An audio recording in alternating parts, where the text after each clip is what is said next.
Hello friends, welcome to my DR Dev Kaushik YouTube channel में आपका स्वागत है। जय हिंद, जय भारत। आज हम बात करने वाले हैं सामान्य हिंदी की। जो सामान्य हिंदी में चिन्ह को अच्छी तरीके से प्रदर्शित किया जाता है। बात करें हम एमपीपीएससी चाहे यूपीएससी ले लो, है ना, तो उन लिखित एग्जामों में चिन्ह का बहुत ही महत्वपूर्ण प्रयोग किया जाता है। किस चिन्ह को किस समय और कहाँ पर लिखा जाना चाहिए, यह हमें नॉलेज होना बहुत ही ज़रूरी है। तो आज की क्लास मैंने सिर्फ यह चिन्ह को प्रदर्शित करने के लिए किस चिन्ह को कब, कहाँ और कैसे प्रयोग किया जाता है और क्यों प्रयोग किया जाता है, इसके लिए मैंने आज की क्लास आप लोगों के लिए बहुत ही इम्पोर्टेंट समझकर बनाई है। और यह क्लास हर एग्ज़ाम के तौर पर देखा जाए तो सभी में बहुत ही महत्वपूर्ण क्लास रहेगी, जब यदि आप अच्छे तरीके से समझ लोगे तो। क्लियर हुआ? क्योंकि हम हर चिन्ह को समझने में डाउटफुल रहते हैं और कंफ्यूज रहते हैं। कौन से चिन्ह को क्या कहते हैं हमें अभी यह भी पता नहीं है। तो उन चीज़ों को मैं आज बताने वाला हूं, तो आप लोग पेन कॉपी के साथ और फ्री माइंड होकर आज की क्लास देखिए और अच्छे तरीके से समझिए, आपको पूर्ण तरीके से समझ में आएगी। क्लियर हुआ? तो आज का टॉपिक है हमारा विराम चिन्ह। आखिर विराम चिन्ह क्या होते हैं? तो विराम चिन्ह क्या होते हैं? जैसे विराम चिन्ह वह होते हैं यदि कोई वक्ता या लेखक अपनी बात, विराम चिन्ह की परिभाषा में बता रहा हूँ, यदि कोई वक्ता या लेखक अपनी बात को पूर्णतः स्पष्ट रूप से व्यक्त करने के लिए वाक्यों के बीच में या अथवा वाक्यों के अंत में जिन चिन्हों का प्रयोग किया जाता है उन्हें हम विराम चिन्ह कहते हैं। उन्हें हम क्या कहते हैं? विराम चिन्ह कहते हैं। जैसे एग्जाम्पल के तौर पे देखें तो क्या बोलते हैं अपन? रोको मत, जाने दो। ये मैंने विराम चिन्ह लगाया, ये मैंने कॉमा लगाया। क्लियर हुआ? अब बात करें, रोको मत, जाने दो, ये विराम चिन्ह लगाया, ये मैंने अल्प विराम लगाया, यह भी चिन्ह है और यह भी चिन्ह है। तो इन चिन्हों का प्रयोग कब किया जाता है, ये सारी चीज़ों का हम आज देखने वाले हैं। क्लियर हुआ? तो आप लोग टेंशन मत लीजिए और वीडियो को आप लोग रोकिए मत और बंद मत कीजिए। आप लोग यह क्लास जो है आज का वीडियो पूरा देखोगे तो बहुत ही अच्छे से समझ में आएगा। बात करें इस चिन्ह की, इस चिन्ह को क्या बोलते हैं अपन? पूर्ण विराम। इस चिन्ह को क्या बोलते हैं? पूर्ण विराम। जो हमारी सीधी लकीर होती है उसको अपन बोलते हैं क्या? पूर्ण विराम। इस चिन्ह का प्रयोग कब किया जाता है? तो इस चिन्ह का प्रयोग किया जाता है कि जब वक्ता या लेखक अपनी बात को पूर्ण रूप से विराम देते हैं। वक्ता या लेखक अपनी बात को पूर्ण रूप से विराम देते हैं, या कोई वाक्य जब अंतिम रूप ले लेता है, या यदि कोई वाक्य कोई अंतिम रूप ले लेता है तो उस समय इस चिन्ह का प्रयोग किया जाता है। इस पूर्ण विराम चिन्ह का प्रयोग किया जाता है। क्लियर हुआ? अब हम बात करते हैं अल्प विराम चिन्ह की, है ना। जैसे बात करें अपन उदाहरण के तौर पर देखें तो पूर्ण विराम चिन्ह, तो पूर्ण विराम चिन्ह जैसे क्या बोल सकते हैं कि मेरा नाम देव है। यह पूर्ण विराम यहां पर मैंने लगा दिया। क्लियर है?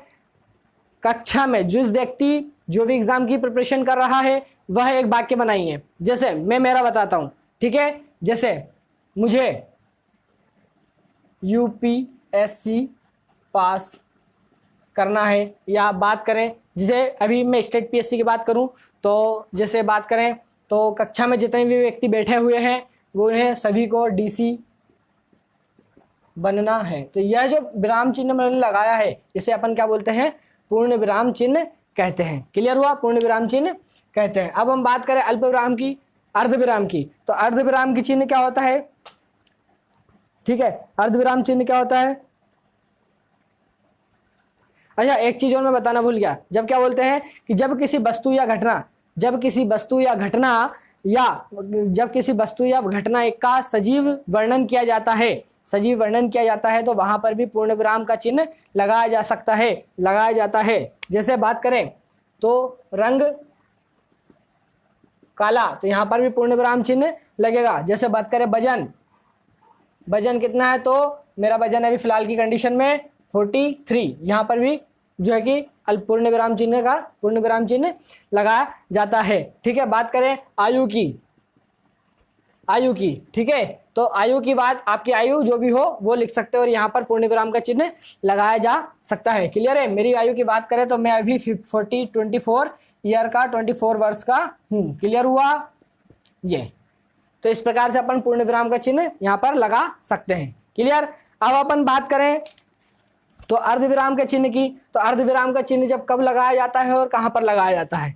तो अर्धविराम चिन्ह कि जब चिन्ह के अंतर्गत पूर्ण विराम हो, जब चिन्ह के अंतर्गत यह पूर्ण विराम से अधिक समय के लिए, पूर्ण विराम से कम समय के लिए और अल्प विराम से अधिक समय के लिए। बात करें, कोई वाक्य बना रहे हैं तो पूर्ण विराम से कम समय के लिए और इस अल्प विराम से ज्यादा समय के लिए रुका जाता है, तो उसे अल्प विराम चिन्ह कहते हैं। बात करें, जैसे मैंने परिश्रम किया है, मुझे सफलता अवश्य मिलेगी। तो मैंने जो परिश्रम किया है, जो मैंने लिखा है किया है, तो वहां पर यह आएगा, ये अल्प विराम, और मैंने परिश्रम किया है, मुझे सफलता अवश्य मिलेगी के बाद में यह पूर्ण विराम चिन्ह आएगा। तो इस प्रकार से दो हमारे चिन्ह इसके अंतर्गत आते हैं। क्लियर हुआ?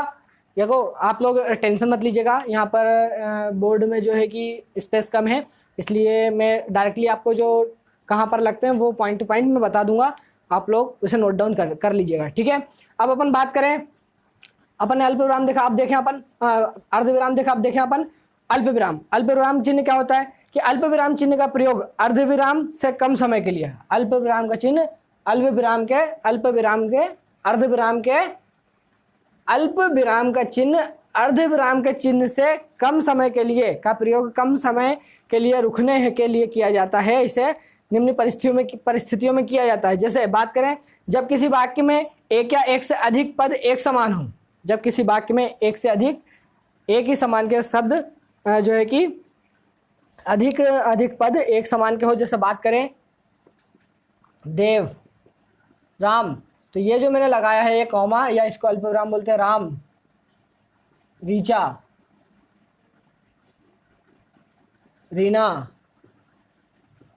लक्ष्मण, है ना। तो इस प्रकार के जो शब्द होंगे वो हमारे क्या अल्पविराम, मतलब एक ही समान के जो शब्द होते हैं उनको दर्शाने के लिए जो शब्द लिखे जाते हैं उनके बाद में जो चिन्ह का प्रयोग किया जाता है। जैसे अपन ये चिन्ह का प्रयोग किया है, उन चिन्हों को अपन क्या बोलते हैं? अल्प विराम चिन्ह कहते हैं। उन्हें क्या बोलते हैं? अल्प विराम चिन्ह कहते हैं। बात करें कि जब किसी को संबोधित किया जाए तो यह चिन्हों का प्रयोग किया जाता है। जैसे बात करें, देवियों और सज्जनों, समय आ गया है, सावधान रहे, है ना। तो इस प्रकार से जो है कि इन चिन्हों का प्रयोग किया जाता है। जैसे बात करें, जब शब्दों को अलग करके लिखा जाता है, जब शब्दों को अलग अलग करके लिखा जाता है तो उन शब्दों का प्रयोग किस प्रकार करते हैं, चिन्हों का प्रयोग किस प्रकार से करते हैं, वो भी देखते हैं। जैसे बात करें, जैसे बोलते हैं अपन, सुनो मांडू चलते हैं, सुनो दिल्ली चलते हैं, सुनो बेंगलोर चलते हैं। तो जो सुनो जो शब्द आएगा वहां पर अपन इस अल्प विराम का चिन्ह का प्रयोग लगाते हैं। क्लियर हुआ? सुनो, तो जैसे अपन इस प्रकार जो सुनो जो शब्द है उसके बाद में प्रयोग किया जाता है तो उसे अल्प विराम चिन्ह कहते हैं। क्लियर हुआ? अब हम बात करते हैं अपूर्ण विराम या उप विराम चिन्ह की बात करें तो यह चिन्ह इस प्रकार से प्रयोग किया जाता है। किस प्रकार से? इस प्रकार से प्रयोग किया जाता है प्रायः। तो ये जो चिन्ह का प्रयोग किया है अपन यहाँ पर अपूर्ण विराम का चिन्ह या उप विराम का चिन्ह का प्रयोग करते हैं। क्लियर हुआ? तो यह प्रायः, स्वतः, है ना। तो ये यहाँ पर जो चिन्ह का प्रयोग किया करते हैं वहां पर यह अपूर्ण विराम या उप विराम चिन्ह का प्रयोग करते हैं। इस प्रकार से अपन ने अपूर्ण विराम चिन्ह देखा। अब बात करते हैं अपन योजक चिन्ह की। क्लियर हुआ? तो यह योजक चिन्ह क्या होते हैं और उसको कब प्रयोग में लाया जाता है, उन सारी चीजों का अपन देखते हैं। क्लियर हुआ? तो देखें हम कि यह योजक चिन्ह जो है, इस योजक चिन्ह का प्रयोग कब करते हैं? जब दो समान कोई शब्द हो जिसको अपोजिट तरीके से अपन को लिखना हो, तब उन्हें योजक चिन्ह का प्रयोग किया जाता है। योजक चिन्ह क्या होते हैं? तो योजक चिन्ह देखिए आप लोग, इस छोटे से चिन्ह को क्वेश्चन के अंदर जो मैंने लिखा है इस चिन्ह को अपन योजक चिन्ह बोलते हैं। जैसे बात करें, माता पिता के बीच में क्या लगा? योजक चिन्ह। जैसे बात करें दिन रात, तो ये बीच में जो चिन्ह लगाया मैंने, ये जो होगा हमारा योजक चिन्ह कहलाएगा। क्लियर हुआ?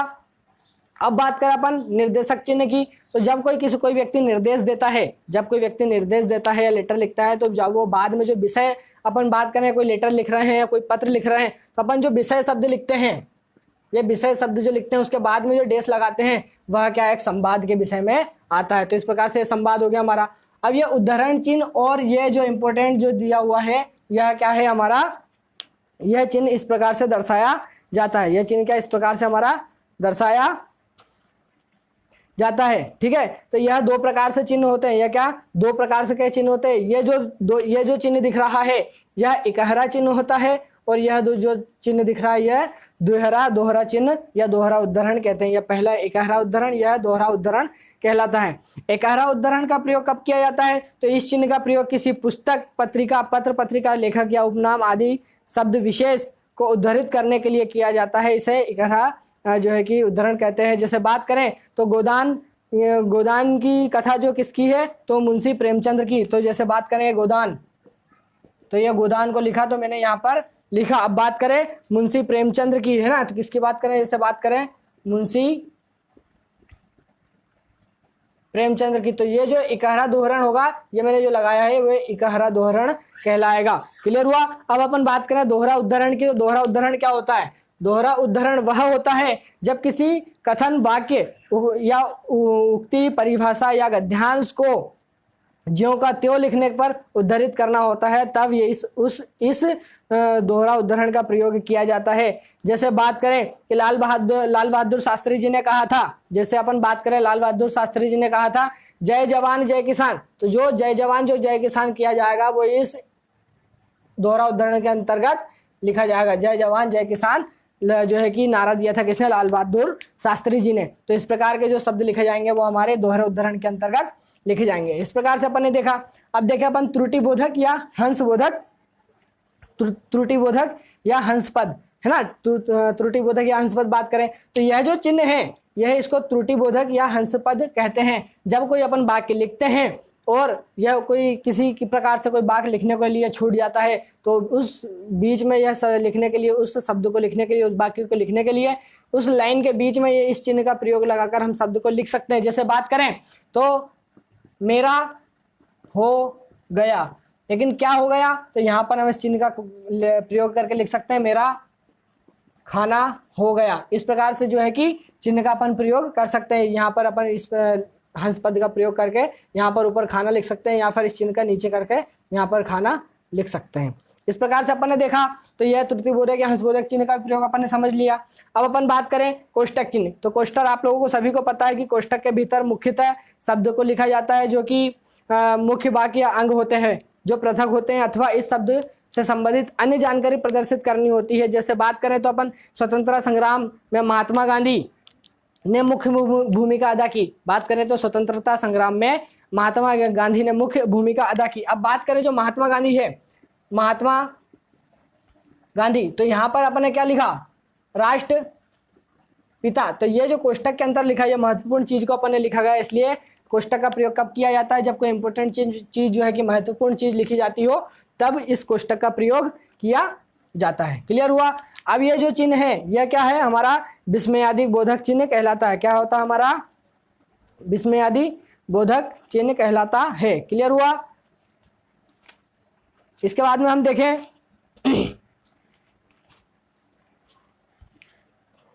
ठीक है, इसके बाद में अपन देखें तो ये जो चिन्ह मैंने बताया विस्मयादि बोधक चिन्ह, तो इस चिन्ह का प्रयोग कब किया जाता है? जब कोई आश्चर्य या शोक, जब इस चिन्ह का प्रयोग किया जाता है कि जब कोई, इस चिन्ह को इस प्रकार से भी लिखा जा सकता है, ये है ना, तो जब कोई चिन्ह का प्रयोग आश्चर्य या शोक या कोई घृणा वाली बात आ जाए या कोई उत्साह आ जाए, उत्साह या आदि कोई मनोगत भावों का कोई बोध करता हो, कोई भावों का, इन भावों का कोई बोध करता हो, ऐसी स्थिति में विस्मयादि बोधक कि विस्मयादि बोधक का चिन्ह लगाया जाता है। किस चिन्ह का? विस्मयादि बोधक चिन्ह का प्रयोग किया जाता है। जैसे बात करें अभी बारिश का मौसम चल रहा है, तो अपन ने लिखा ओह। जैसे बात करें अपन ने लिखा जैसे ओह, यहाँ पर इस चिन्ह का प्रयोग किया। क्या लिखा अब अपन ने? आज इंद्रधनुष निकला है। तो ये जो ओह का शब्द लिखा अपन ने यहाँ पर लिखा जा सकता है। जैसे बात करें अपन काश, ये है ना, जैसे काश मैं इतनी सक्षम होती कि जरूरतमंदों की मदद कर पाती। जैसे अभी अपन ने देखा लॉकडाउन चल रहा था, कोविड-19 के कारण पूरे भारत देश में लॉकडाउन लगाया गया था, तो कोई भी स्त्री के माध्यम से या कोई भी लड़की के माध्यम से या कोई भी पुरुष के माध्यम से क्या वाक्य कहा गया है? जैसे मैं काश, ये शब्द का प्रयोग किया। जैसे काश, ये पॉइंट लगाया, ये चिन्ह का प्रयोग किया अपन ने। जैसे काश मैं इतनी सक्षम होती कि जरूरतमंद लोगों की मदद कर पाती, है ना। तो इस प्रकार के जो शब्द होंगे, इस प्रकार के जो चिन्ह होंगे, वो विस्मयादि बोधक चिन्ह कहलाते हैं। अब अपन बात करें लाघव चिन्ह की, तो लाघव चिन्ह का प्रयोग कब किया जाता है? जैसे बात करें तो जैसे मेरा नाम लिखा हुआ है DR देव कौशिक, तो जो जैसे अपन बात करें DD मौर्य, मोर। तो ये जो डीडी के बीच में जो अपन ने चिन्ह जो लगाया है वो लाघव चिन्ह कहलाता है। जैसे मैंने डीआर के बाद में देव कौशिक जो हमारा यूट्यूब चैनल नाम है, इसका यूट्यूब चैनल का नाम है, उस चिन्ह के बाद में ये कॉमा लगाया है, डॉट लगाया है, उसे अपन लाघव चिन्ह कहते हैं। क्लियर हुआ? इसको अपन इंग्लिश की भाषा में क्या बोलते हैं? डॉट बोलते हैं। क्लियर? तो इसे हिंदी में क्या बोलते हैं? लाघव चिन्ह कहते हैं। अब अपन बात करें रेखांकित चिन्ह की, तो रेखांकित चिन्ह क्या होते हैं?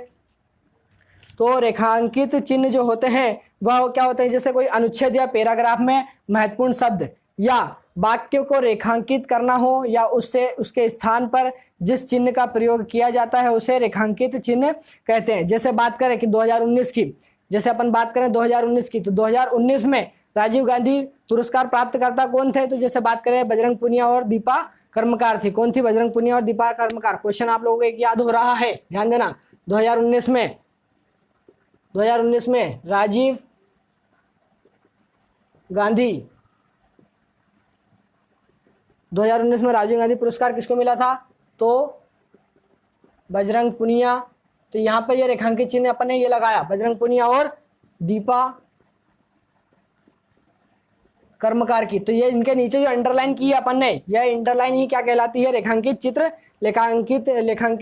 लेखांकित चिन्ह कहलाते हैं। क्लियर हुआ? तो इस प्रकार से अपन ने देखा है, क्वेश्चन भी अपने को याद होगा करंट का कि भाई 2019 में राजीव गांधी पुरस्कार किसे दिया गया? बजरंग पुनिया और दीपा कर्मकार को। क्लियर हुआ? जैसे बात करें मध्य प्रदेश के मध्य से कर्क रेखा गुजरती है, तो ये जो कर्क रेखा होगी वो इस रेखांकित चिन्ह के अंतर्गत लिखी जाएगी। क्लियर हुआ? इस प्रकार से अपन ने लेखांकित चिन्ह देख लिया, लाघव चिन्ह देख लिया। अब अपन बात करते हैं लोप चिन्ह। क्लियर हुआ? लोप चिन्ह की बात करें, लोप चिन्ह या रिक्त चिन्ह। लोप चिन्ह क्या होते हैं? लोप चिन्ह वह होते हैं लोप चिन्ह वह चिन्ह होते हैं जब किसी वस्तु के लेखन के, जब किसी वस्तु विषय के लेखन में के दौरान कोई अंग या वाक्यांश या पूरे गद्यांश का लोप करना हो तो उसे लोप चिन्ह कहते हैं। अब बात करें जैसे अपन बात करें तो कोई चिन्ह अपन ने कोई चीज लिख रहे हैं या कोई वाक्य लिखना है, तो यहाँ पर अपन एक शब्द लिखते थे जैसे कल, और यहाँ पूरा वाक्य इसको अपन डेश लगा के, जैसे अपन पूरा वाक्य करके ये छोड़ के यहाँ पर अपन तक लिख सकते हैं, मतलब अंतिम पॉइंट यहाँ पर लिख सकते हैं। जैसे बात करें, मैं एक एग्जांपल बताता हूँ। संविधान के मौलिक अधिकारों की संख्या है, अब यहाँ पे लिखे संविधान को मौलिक अधिकारों की संख्या है, लेकिन यहाँ पे कर दिया क्या है? तो ये जो चिन्ह है वो हमारा क्या है? लोप चिन्ह है, जिसको अपन ने गायब कर दिया। क्या है? 6। संविधान के मौलिक अधिकारों की संख्या कितनी है? 6। तो अपन ने ये जो 6 को अपन ने लोप कर दिया, मतलब गुप्त मतलब छुपा लिया। अब छुपाने के बाद में जो चिन्ह का प्रयोग किया जाता है उस चिन्ह के ऊपर लिखा जाता है 6। उस चिन्ह को बोला जाता है क्या? लोप चिन्ह या रिक्त चिन्ह कहा जाता है। जैसे बात करें, चांद का मुंह टेढ़ा है, इसके रचनाकार कौन है? तो ये जो रचनाकार होंगे वो इस चिन्ह के अंतर्गत लिखे जाएंगे। क्या? गजानंद माधव मुक्ति बोध। इस प्रकार से अपन ने देखा कि रिक्त चिन्ह और लोप चिन्ह क्या कहलाते हैं। अब बात करें अपन समुच्चय चिन्ह, है ना। समुच्चय चिन्ह क्या होते हैं? समुच्चय चिन्ह जो समान चिन्हों के माध्यम से लिखे जाते हैं उन्हें अपन क्या? समुच्चय चिन्ह कहते हैं। क्लियर हुआ? इस प्रकार समतुल्य, है ना, समतुल्य चिन्ह, सॉरी समुच्चय समतुल्य चिन्ह क्या होता है कि किसी वाक्य में दो पदों के मूल्यों को बराबर बताने के लिए जिस चिन्ह का प्रयोग किया जाता है उन्हें समतुल्य या बराबर चिन्ह का प्रयोग किया जाता है। जैसे बात करें अपन सुभाष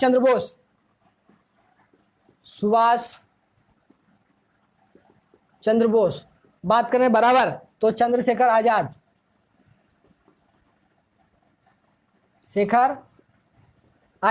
ये दोनों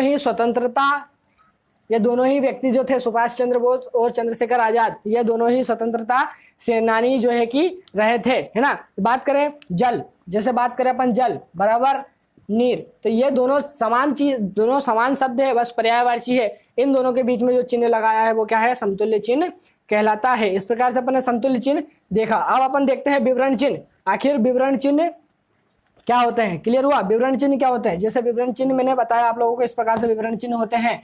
क्लियर? जैसे मैंने ये चिन्ह का प्रयोग किया, ये क्या है? विवरण चिन्ह है। अब अपन इसको चिन्ह को क्या कब प्रयोग करते हैं ये भी देखते हैं। तो क्या है कि जब किसी विषय वस्तु को क्रम से अभिव्यक्त करना होता है तो जिस विराम चिन्ह का प्रयोग किया जाता है उसे विवरण चिन्ह कहते हैं। जैसे बात करें, हिंदी साहित्य में काल को निम्न भागों में बांटा गया था। जैसे बात करें आदिकाल, भक्तिकाल, रीतिकाल और आधुनिक काल। तो जो बांटा गया है उसके बाद में चिन्ह का प्रयोग किया जाएगा वो यह विवरण चिन्ह कहलाएगा। क्लियर हुआ। अब अपन बात करें संकेतवाचक कि संकेतवाचक क्या है, तो संकेतवाचक यह चिन्ह होता है। क्लियर हुआ। संकेतवाचक यह चिन्ह होता है। इस चिन्ह को कब प्रयोग में करते हैं ये भी मैं आप लोगों को बता देता हूं। इस चिन्ह का प्रयोग कब करते हैं, तो इस चिन्ह का अपन प्रयोग कब करते हैं, जैसे बात करें तो अपन कोई टॉपिक लिख रहे हैं और कोई चीज़ वहाँ पर किसी व्यक्ति को संकेत के माध्यम से दर्शाना होता है। जैसे अपन बात करें आजकल जो है कि सोशल मीडिया पर व्यक्ति बहुत ज़्यादा एक्टिव रहता है। तो जैसे अपन बात करें व्हाट्सअप की, तो व्हाट्सअप पे जैसे कोई अपन ने टॉपिक लिखा है या कोई शब्द लिखा है और अपन ने किसी व्यक्ति को सेंड किया, अपन ने व्हाट्सअप पे किसी व्यक्ति को कोई मैसेज सेंड किया और उस व्यक्ति को सामने वाले को कुछ समझ में नहीं आ रहा है, तो अपन उसका स्क्रीनशॉट लेकर इस चिन्ह का प्रयोग करते हैं, इस चिन्ह का प्रयोग करते हैं, या इस प्रकार के चिन्ह का प्रयोग करते हैं, या इस प्रकार के चिन्ह का प्रयोग करते हैं, उसे क्या संकेतवाचक चिन्ह कहते हैं। ये मैंने आप लोगों को समझने के लिए इस चिन्ह का प्रयोग करने का तरीका बताया, आप लोग माइंड मत कीजिएगा। क्लियर हुआ। तो इस चिन्ह का प्रयोग कहाँ करते हैं, उसे संकेतवाचक चिन्ह कहते हैं। अब अपन बात करें तो इतिश्री चिन्ह का प्रयोग कब करते हैं, इतिश्री चिन्ह का प्रयोग कब करते हैं ये भी आप लोग देखिएगा कि इतिश्री चिन्ह का प्रयोग कब करते हैं और कैसे काम में आता है। क्लियर हुआ। तो इस इतिश्री चिन्ह का प्रयोग कब करते हैं हम, जैसे बात करें तो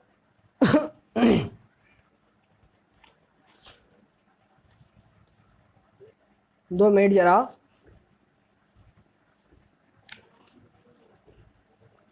जैसे अपन बात करें कोई शब्द इंपॉर्टेंट रहता है और उसके बाद में अपन जो इस प्रकार के जो चिन्ह बनाते हैं, जैसे कोई टॉपिक रहता है, कोई अपन बात करें कोई गद्यांश हो पद्यांश हो, जब उसका एंड हो जाता है तो आजकल जो क्या करते हैं कि कॉपी के लास्ट में अपन इस प्रकार के चिन्ह का प्रयोग करते हैं, उसे अपन क्या बोलते हैं, इतिश्री चिन्ह कहते हैं। इसे क्या इतिश्री चिन्ह कहते हैं। अब अपन बात करें पाद चिन्ह की या नुक्ता। पाद चिन्ह क्या होता है, नुक्ता क्या होता है, तो पाद चिन्ह वह होता है जिसकी हिंदी में जिसे पाद चिन्ह यह होता है कि हिंदी में अरबी फारसी से आए कुछ वर्णों को व्यक्त करने के लिए, इस हिंदी भाषा में अरबी हो फारसी हो इन भाषा से कुछ शब्द आए हैं, उन भाषा का प्रयोग करने के लिए जो चिन्ह का प्रयोग किया जाता है, करने के लिए खड़ी जो रबड़ी जो खड़ी पाई जाती है, जो पास होता है, उन भाषा का प्रयोग करने के लिए जो चिन्ह का प्रयोग किया जाता है उसे नुक्ता या पाद चिन्ह कहते हैं। जैसे मैंने यहाँ पर ये गज जो लिखा है, ये गज के नीचे जो चिन्ह लगाया है इसे अपन नुक्ता या पाद चिन्ह कहते हैं। इस प्रकार से अपन ने ये भी देख लिया। अब बात करें व्युत्पातक चिन्ह।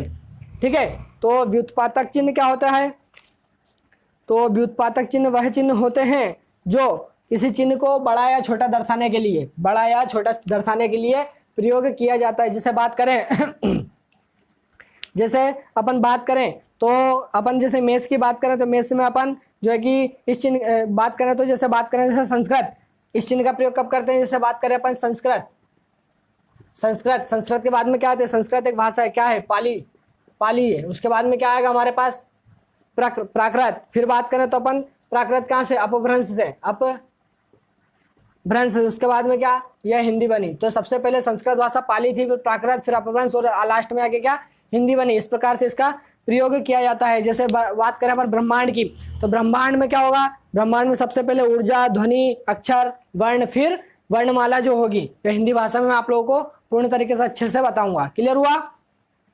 तो अपन अब बात करें, देखें कि इस व्युत्पादक चिन्ह का परिभाषा क्या है। तो इस चिन्ह की परिभाषा है कि इस चिन्ह का प्रयोग किसी शब्द की व्युत्पत्ति को दर्शाने के लिए किया जाता है।